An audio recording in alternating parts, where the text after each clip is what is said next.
Descriptive statistics में ना, जैसा कि हम अब तक पढ़ चुके हैं, डिस्क्रिप्टिव स्टैटिस्टिक्स में क्या होता है कि डाटा को डिस्क्राइब किया जाता है। जैसे जो आपकी इसमें भी डेफिनेशन क्रॉक्सटन ने दी है। क्रॉक्सटन बोलते हैं कि collection of data, organization of data, presentation, analysis and interpretation of data is described as the descriptive statistics. क्या क्या बोला उन्होंने?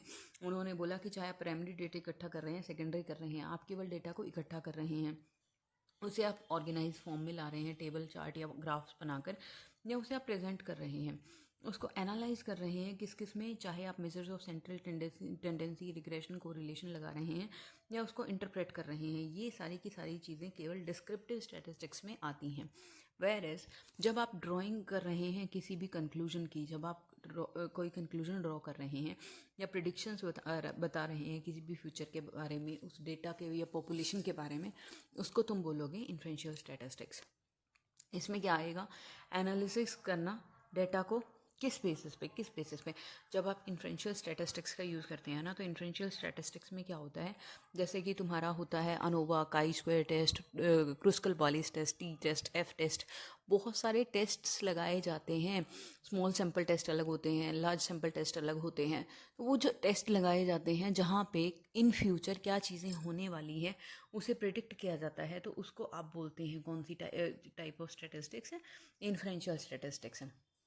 तो डिस्क्रिप्टिव में केवल डिस्क्राइब करा जाता है सारे के सारे डाटा को, जिसके अंदर आपके समराइजेशन या डिस्क्रिप्टिव स्टैटिस्टिक्स के जो सारे टूल होते हैं वो आते हैं। और उसके बाद आता है आपका इन्फ्रेंशियल स्टैटिस्टिक्स, जिसके अंदर आपके बहुत सारे, अब ऐसा आ जाएगा इन्फ्रेंशियल स्टैटिस्टिक्स के कौन से मेथड्स होते हैं।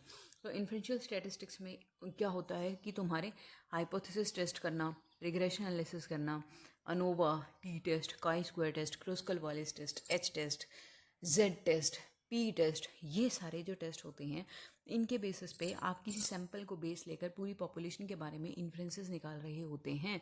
तो ये आपके फ्यूचर के बारे में जो जनरलाइजेशंस आपने करनी है किसी पॉपुलेशन के बारे में, जैसे मैंने ये बोल दिया कि इंडिया में है ना, मैंने ये देखा है कि एक पर्टिकुलर सिटी में मैंने ये देखा है कि यहाँ पे है ना लड़कों का और लड़कियों का, मैंने एक सैंपल लिया था पॉपुलेशन में से, वहाँ पे मैंने ये देखा कि लड़कों की जो एवरेज हाइट है वो लड़कियों की एवरेज हाइट से ज़्यादा है।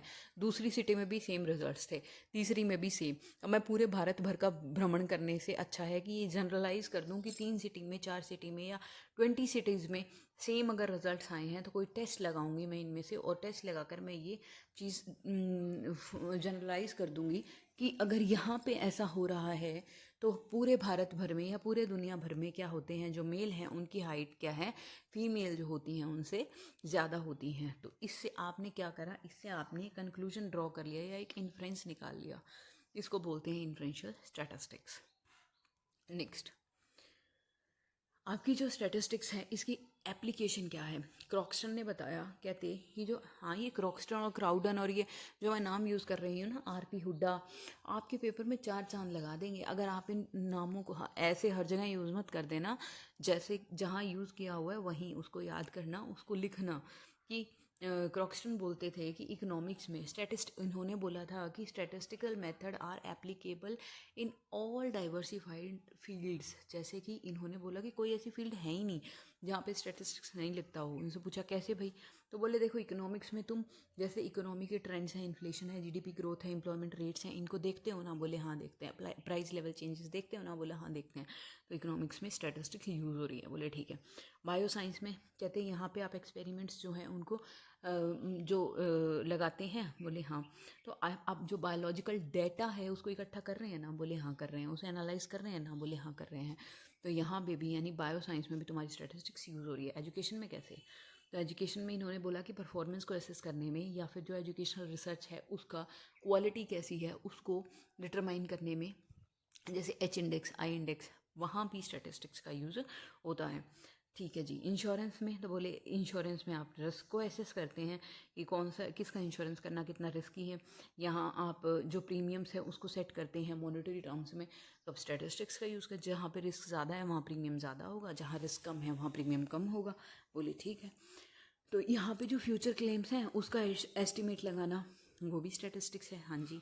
इंश्योरेंस में भी यूज़ है, ट्रेड इंडस्ट्री में हाँ जी यूज़ है। कैसे कहते ऑप्टिमाइज़ करना प्रोडक्शन को, डिस्ट्रीब्यूशन को, मार्केट रेंट को, इन सारी चीज़ों को ऑप्टिमाइज़ करना जो है वो स्टैटिस्टिक्स के थ्रू ही पॉसिबल है।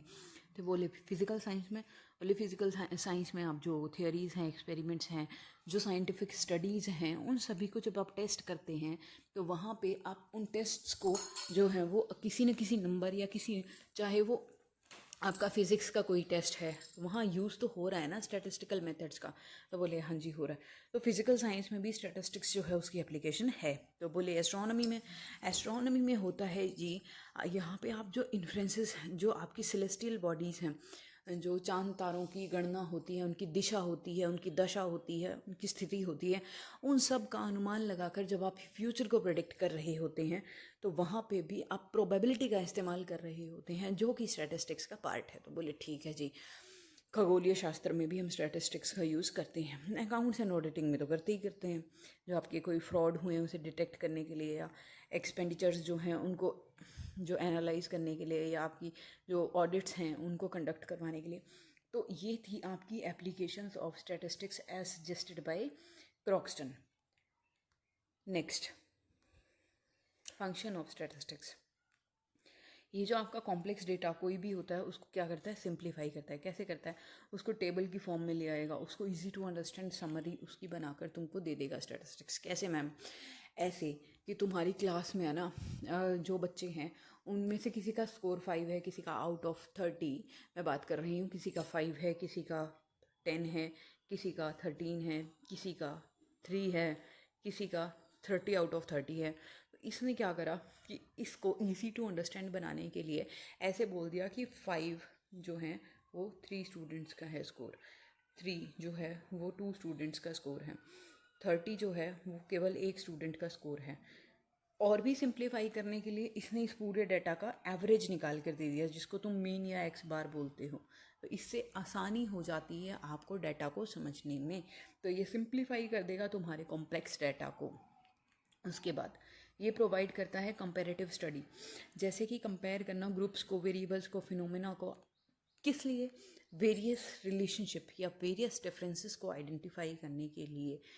अगर आप एक वेरिएबल के रिलेशन में दूसरा वेरिएबल पढ़ रहे हैं, यानी संबंध में, जैसे क्रॉप यील्ड और उसके जो वेरियस कॉजेज होते हैं। क्रॉप किस किस चीज़ पे डिपेंड करती है भाई, क्रॉप आपके सीड पे डिपेंड करती है, मौसम पे डिपेंड करती है, यानी बीज, खाद, पानी कितना दिया गया, मौसम कैसा था, उन सब चीज़ों पे। तो उन सब को जो क्या है कि के बीच में रिलेशन एस्टेब्लिश करने के लिए भी स्टैटिस्टिक्स जो है वो हेल्प करता है। फिर उससे तुम कंपेयर कर लो, ये हरियाणा में जो क्रॉप यील्ड है, जो गेहूं है उसकी खेती ज़्यादा क्यों होती है। तो स्टैटिस्टिक्स बताएगा कि भाई उस गेहूं की उपज को प्रभावित करने वाले कई सारे कारक हैं, जिनमें से पानी मुख्य कारक है, और राजस्थान में पानी अवेलेबल नहीं है उतना। तो यहाँ आप कंपेयर कर पाए ना। हाँ जी। तो कंपेरेटिव स्टडी जो है वो प्रोवाइड करवाना भी स्टैटिस्टिक्स का एक फंक्शन है। नेक्स्ट, स्टैटिस्टिक्स रिलेशनशिप एस्टेब्लिश करवाता है फैक्ट्स के बीच में। वही सेम ये दो चीज़ें हैं, उनके बीच में रिलेशनशिप जो है वो स्टैटिस्टिक्स एस्टेब्लिश करवा देगा। नेक्स्ट, इफेक्ट जो है उसको डिफरेंट जो फैक्टर इवेंट्स होते हैं उनका, जैसे ना मैं ये कह रही हूँ कि बरसात का कितना इम्पैक्ट जो है बारिश पे रहा। तो जो आपका होता है ना, एक तुम्हारा कोरिलेशन एनालिसिस होता है और एक रिग्रेशन एनालिसिस होता है। उनमें ये चीज़ देखी जाती है कि अगर हम अदर फैक्टर्स को कांस्टेंट ले लें तो केवल बारिश का उपज के ऊपर कितना प्रतिशत प्रभाव पड़ा है। तो यहाँ पे जो तुम्हारे फैक्टर्स हैं उनका एक दूसरे के ऊपर जो इम्पैक्ट है उसको क्या कर रहे हो, क्वांटिफाई कर रहे हो। उसको आंकड़े में ऐसे तो नहीं बता सकते कि 5% रहा, 10% देख के तो नहीं बता सकते ना। लेकिन अगर आपके पास पूरे फैक्ट्स अवेलेबल हैं तब आप ज़रूर बता सकते हैं कि बारिश का उपज पे कितना प्रतिशत प्रभाव पड़ा है। मैं तो बोल सकती हूँ, कह दूँगी 30% तो बारिश का प्रभाव पड़ता है, और 20% सीड का पड़ता है, और जो तुम्हारी रेगुलर सिंचाई होती है, इरिगेशन होती है, 40% उसका पड़ता है। तो इसमें बचा 10% वो तुम्हारा जो फर्टिलाइजर्स होते हैं उसका पड़ता है। तो इन सबको क्वांटिफाई किसकी सहायता से किया जा सकता है, किसकी सहायता से, केवल और केवल स्टैटिस्टिक्स की सहायता से। तो मेजर करना इफेक्ट को उसके बाद जो डिसीजंस हैं या फोरकास्ट, अगर मैं ये बोल सकती हूँ ना कि अगली बार अगर खाद बीज जो है वो ज़्यादा अच्छे ना भी डालें, क्योंकि इसका 10% प्रभाव था, लेकिन अगर टाइमली सिंचाई होती रही, जिसका 40% प्रभाव था, सिंचाई से टाइमली होती रही और बरसात अच्छी होती रही, तो इनका कंबाइंड इफेक्ट जो है वो 70% था, तो फसल अच्छी होने के ज़्यादा चांसेस हैं। नेक्स्ट, लिमिटेशंस क्या हैं भाई स्टैटिस्टिक्स की, क्या क्या सीमाएं हैं। तो स्टैटिस्टिक्स जो है ना, ये सिर्फ क्वांटिटेटिव फैक्ट्स को पढ़ती है। ये कभी भी, जैसे कि अकाउंट्स में हम सिर्फ नंबर्स को लेते हैं, वही स्टैटिस्टिक्स में हम केवल नंबर्स को लेते हैं। हम कभी भी किसी की ईमानदारी, किसी की बुद्धिमत्ता, किसी के अंदर कितना उत्साह भरा हुआ है किसी काम को करने के लिए, कौन किसी के लिए कितना मनोबल बढ़ा रहा है, उन चीज़ों को हम कभी भी स्टैटिस्टिक्स में स्टडी नहीं करते, नहीं कर सकते। तो ये लिमिटेशन है स्टैटिस्टिक्स की। उसके बाद है एग्रीगेट्स को स्टडी करा जाता है, इंडिविजुअल्स को नहीं स्टडी किया जा सकता। मैं आज कह दूं मेरी एज इतनी है, उसका आपके लिए कोई रिलेवेंस नहीं है। वेयर एज मैं आज ये कह दूं कि इंडिया में बहुत सारे प्रोफेसर जो हैं उनकी एज इतनी है और मेरी एज इतनी है, तो मैं ये बोल सकती हूँ कि उनके रिलेशन में मेरी एज कम है या उनके रिलेशन में मेरी एज ज़्यादा है। तो एग्रीगेट्स जब आपके पास होते हैं, उन्हीं के बेसिस पे क्या होता है कि आप स्टडी कर पाते हैं, अदरवाइज़ आप इंडिविजुअल डेटा की स्टडी नहीं करते हैं, नहीं कर सकते हैं। तो ये भी एक स्टैटिस्टिक्स की लिमिटेशन है, यानी आपके पास एक फैक्ट अवेलेबल है तो उसका कोई भी यूज़ नहीं है, दैट इज़ यूजलेस। उसके बाद जो है होमोजेनिटी या यूनिफॉर्मिटी भी रिक्वायर्ड होती है, यानी समरूपता होनी चाहिए आपके डेटा के अंदर। मेरी एज और किसी और पर्सन की इनकम, उन दोनों की आपस में कंपैरिजन नहीं हो सकता है। सचिन तेंदुलकर ने रन कितने बनाए किसी टेस्ट मैच में, उसका बरसात होने के साथ रिलेशन इस्टेब्लिश नहीं किया जा सकता है। वेयर सचिन तेंदुलकर ने किसी टेस्ट मैच में कितने रन बनाए, उसका विराट कोहली ने किसी टेस्ट मैच में कितने रन बनाए, उसके साथ कंपैरिजन किया जा सकता है। यानी जो भी डाटा आपके पास हो उसमें समरूपता का होना आवश्यक है, तभी स्टैटिस्टिक्स वहाँ एप्लीकेबल होगी, अदरवाइज नहीं होगी। मैं ये बोल दूँ क्योंकि सचिन तेंदुलकर ने संन्यास ले लिया था, इस बार बरसात ज़्यादा हुई, इन दोनों का आपस में कोई तुक बना नहीं बनाना। तो जो डाटा है उसका एक दूसरे के ऊपर, हाँ जो ज़्यादा ही फ़ैन है वो तो ये बात बोल भी सकते हैं, लेकिन ऐसा नेचुरली नहीं होता है, ठीक है। तो उसके बाद जो कंटेक्स्ट है वो भी एसेंशियल होता है। जैसे कि आपके ना कई बार क्या होता है, जो आपके रिजल्ट्स हैं बहुत ज़्यादा मिसलीडिंग हो सकते हैं, बहुत ही ज़्यादा मिसलीडिंग हो सकते हैं।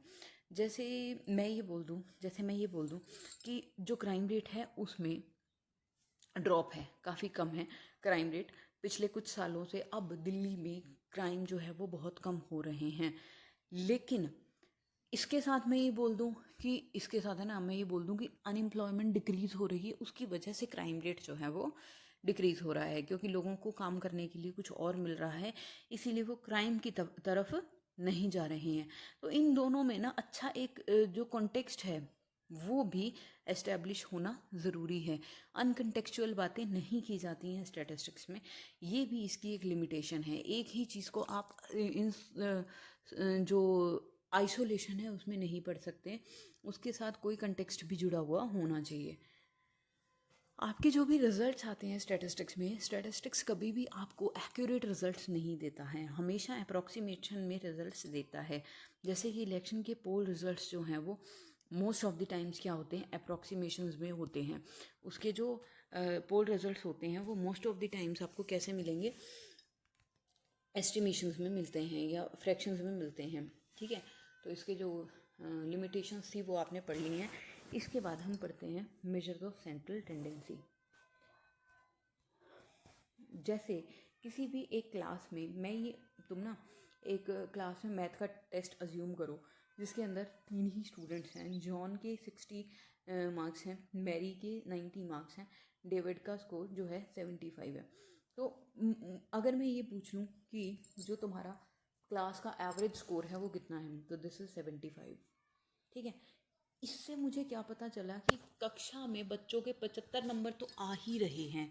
ये है आपका मेजरिक सेंट्रल टेंडेंसी का, यानी औसतन तौर पे आपकी एक सेंट्रल टेंडेंसी का मतलब होता है ये एक सेंट्रल बिंदु है, इसी के इर्द गिर्द सारी जो चीज़ें हैं, कुछ इससे कम है कुछ इससे ज़्यादा हैं, वो लाए कर रही हैं इस पूरे डाटा में। तो ये होता है आपका मेजर ऑफ सेंट्रल टेंडेंसी, ठीक है। अगेन समझ लेना एग्जाम्पल को। एक क्लास में 3 बच्चे हैं, तीनों का जो एवरेज स्कोर है वो 75 है, तो मैंने ये बोल दिया कि इसका जो सेंट्रल वैल्यू है इस पूरे डाटा का वो 75 है। ऑल्दो ये डिफरेंट, क्योंकि वही तो मैंने तुम्हें बताया ना पिछली स्लाइड में इसकी लिमिटेशंस में कि ये कभी भी रिजल्ट्स जो हैं वो तुम्हारे एक्यूरेट रिजल्ट्स नहीं देता है। ये हमेशा ना तुम्हें ऐसे रिजल्ट्स देगा जो किसी डाटा को रिप्रेजेंट तो कर रहा होगा लेकिन अच्छे तरीके से नहीं कर रहा होगा। यहाँ पे एक के नंबर तो 60 से कम है, एक के 60 नहीं, एक के तो 75 से कम है और एक के 75 से ज़्यादा है। मैं ये बोल दूँ आज के समय इंडिया में एवरेज सैलरी जो है 47,000 है, 47,000 रुपीज़। क्या ये असल में सच्चाई है? 18 साल से ज़्यादा के सभी लोग 47,000 पर मंथ ले रहे हैं क्या? नहीं ना। कुछ लोग क्या पता 47 lakhs पर मंथ भी कमा रहे हों, और कोई पर्सन ऐसा भी हो जो क्या पता 4700 रुपीज़ पर मंथ भी ना कमा रहा हो। पॉसिबल है ना। तो जो स्टैटिस्टिक्स है उसने तो बोल दिया भाई। उसके बाद जो इन्फ्लुएंसेस हैं वो आपको खुद निकालने हैं, उसके बाद समझना आपको खुद को है। तो स्टैटिस्टिकल मेज़र जो किसी एक ऐसा स्टैटिस्टिकल मेज़र जो कि आपको लोकेशन या फिर पोजीशन जो सेंट्रल वैल्यू की है वो बताता हो, किसी पूरे के पूरे डाटा की सेंट्रल पोजीशन या सेंट्रल वैल्यू के बारे में बता रहा हो, उस नंबर को बोलते हो तुम मेजर ऑफ सेंट्रल टेंडेंसी। ये तुमको एक सिंगल वैल्यू दे देगा with in the range of the entire mass of data that is use to represent the whole data. पूरे डाटा को प्रस्तुत करने के लिए एक सिंगल डेटा तुमको जब दे रहा होता है कोई भी वैल्यू, कोई भी मेथड स्टैटिस्टिक्स में, तो उसको तुम बोलते हो मेजर ऑफ सेंट्रल टेंडेंसी। ये डेफिनेशन एज इट इज़ रट लेना, सिंपल सी डेफिनेशन है। इसका अर्थ होता है यह स्टैटिस्टिक्स में स्टैटिस्टिकल मेजर वो वाला जो कि लोकेशन या पोजीशन बताएगा आपको किसी सेंट्रल वैल्यू या सेंट्रल पॉइंट की, एक एंटायर मास या फिर एंटायर डेटा की, उसको बोलोगे तुम सेंट्रल वैल्यू, उसको बोलोगे तुम स्टैटिस्टिकल एवरेज, ठीक है, उसको बोलोगे तुम सेंट्रल टेंडेंसी। ये एक सिंगल वैल्यू होती है किसी एंटायर डेटा के लिए। जो इसके यूज़ हैं वो क्या होते हैं भाई? इसके यूज़ क्या होते हैं? वही एग्जांपल है जो मैंने तुमको बताया था। ये एक तो तुम्हें ना सेंट्रल टेंडेंसी के जो वैल्यू होते हैं, एक तो तुमको ये सिंगल वैल्यू दे देगा जो पूरे ग्रुप की सारी कैरेक्टरिस्टिक्स को डिस्क्राइब कर रहा होगा। जैसे कि average salary of India is this, यानी 50,000 से कम है, एक सिंगल वैल्यू तुमको दे देगा। और उसके बाद ये है कि कंपेयर करने में पाकिस्तान में एवरेज सैलरी क्या है, चाइना में एवरेज सैलरी क्या है, जापान में, एशिया की दूसरी कंट्रीज़ में एवरेज सैलरी क्या है, भारत में एवरेज सैलरी क्या है, उसको तुम कंपेयर कर सकते हो। डिसीजन मेकिंग में हेल्प, यानी पाकिस्तान हमसे बहुत गरीब है क्योंकि वहाँ की पर कैपिटा इनकम, वहाँ की सैलरी इतनी कम है इंडिया से। एंड इसी तरह से हम ये बोलते जापान में पर कैपिटा इनकम यहाँ से ज़्यादा है तो इंडिया जापान से बहुत गरीब है। तो ये चीज़ें जो होती हैं वो क्या है कि कैसे, अगर आपके पास नंबर्स हैं तभी आप, बांग्लादेश हमसे काफ़ी गरीब है क्योंकि वहाँ पर कैपिटा इनकम काफ़ी कम है। तो कब पॉसिबल हुई? तभी पॉसिबल हुई जब हमारे पास एक सेंट्रल टेंडेंसी की वैल्यू अवेलेबल थी। तो ये जो है ये डिसीजन मेकिंग में हेल्प करता है। यूज़ क्या है मेजर ऑफ सेंट्रल टेंडेंसी का? सबसे पहले तो ये आपको एक सिंगल वैल्यू दे देगा जो पूरे के पूरे ग्रुप की कैरेक्टरिस्टिक्स को डिस्क्राइब कर रही होगी। दूसरा, ये कंपैरिजन को फैसिलिटेट करेगा। तीसरा, ये आपके डिसीजन मेकिंग में सहायता करेगा। जैसे कि एवरेज के, जैसे कि एक ट्रेन है, उसने ना ये डिसाइड करना है कि यहाँ पे जो एवरेज पैसेंजर्स हैं वो इंक्रीज़ हो रहे हैं या डिक्रीज़ हो रहे हैं। वहाँ पे उनको अपनी ट्रेन की जो फैसिलिटी है वो डिक्रीज़ करनी चाहिए, इंक्रीज़। अगर वहाँ पे नंबर ऑफ़ पैसेंजर्स बढ़ रहे हैं तो उनको 1-2 रूट और वहाँ पे शुरू कर देने चाहिए। अगर नंबर ऑफ़ पैसेंजर्स जो हैं वो डिक्रीज़ हो रहे हैं तो उनका जो चलता रूट है वो भी उनको बंद कर देना होगा, ठीक है। तो ये किस चीज़ में हेल्प करेगा? डिसीजन मेकिंग में हेल्प करता है।